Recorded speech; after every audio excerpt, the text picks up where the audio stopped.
Letters to a Young Teacher by Jonathan Kozol.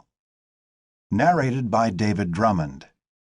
Copyright 2007 by Jonathan Kozol. This unabridged audiobook is published by arrangement with Crown Publishers, an imprint of the Crown Publishing Group, a division of Random House Incorporated, and was produced in the year 2007 by Tantor Media Incorporated, which holds the copyright thereto.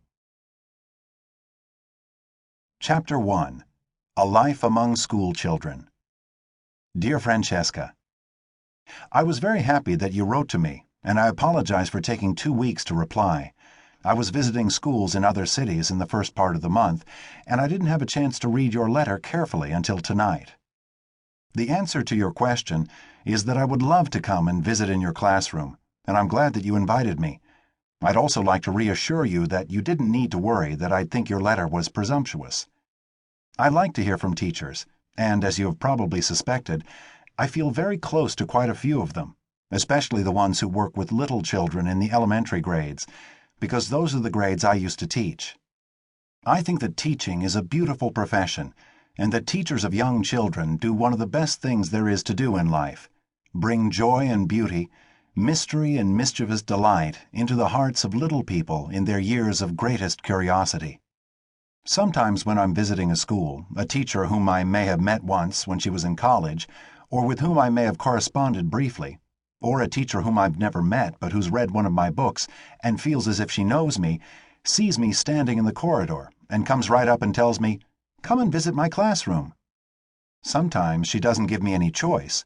She simply grabs me by the arm and brings me to the classroom. Then, when I get there, typically she puts me on the spot and asks if I would like to teach a lesson or ask questions to her children. I love it when teachers let me do this, but I almost always do it wrong at first, because it's been a long time since I was a teacher, and I often ask the kind of question that gets everybody jumping from their seats and speaking out at the same time. 6-year-olds, when they become excited, as you put it in your letter, have only a theoretical connection with their chairs. They do the most remarkable gymnastics to be sure you see them. A little girl sitting right in front of me will wave her fingers in my face, climbing halfway out of her chair, as if she's going to poke me in the eyes if I won't call on her, and making the most heart-rending sounds, "Ooh, ooh, ooh, ooh," in case I still don't notice that she's there. Then, when I finally call on her, more often than not, she forgets the question that I asked, looks up at me in sweet bewilderment, and asks me, "What?" It turns out she didn't have a thing to say. She just wanted me to recognize that she was there. The teacher usually has to bail me out. She folds her arms and gives the class one of those looks that certain teachers do so well, and suddenly decorum is restored. It's a humbling experience, but I think that it's a good one too, for someone who writes books on education to come back into the classroom and stand up there as the teacher does day after day and be reminded in this way of what it's like to do the real work of a teacher.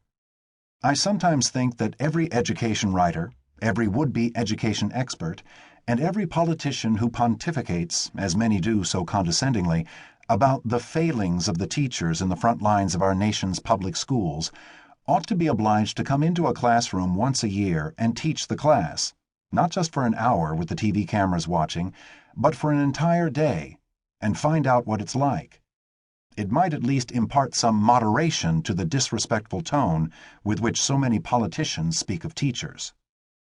In my writings through the course of nearly 40 years, I have always tried to bring the mighty and ferocious educational debates that dominate the pages of the press and academic publications, in which the voices of our teachers are too seldom heard, back from the distant kingdom of intimidation and abstraction, lists of mandates, sanctions, and incentives and performance standards and the rest, into the smaller, more specific world of colored crayons, chalk erasers, pencil sharpeners, and tiny quarrels, sometimes tears, and sometimes uncontrollably contagious jubilation, of which daily life for a real teacher and her students is, in fact, composed. I'm often disappointed, when I visit some of the allegedly sophisticated schools of education, to recognize how very little of the magic and the incandescent chemistry that forms between a truly gifted teacher and her children is conveyed to those who are about to come into our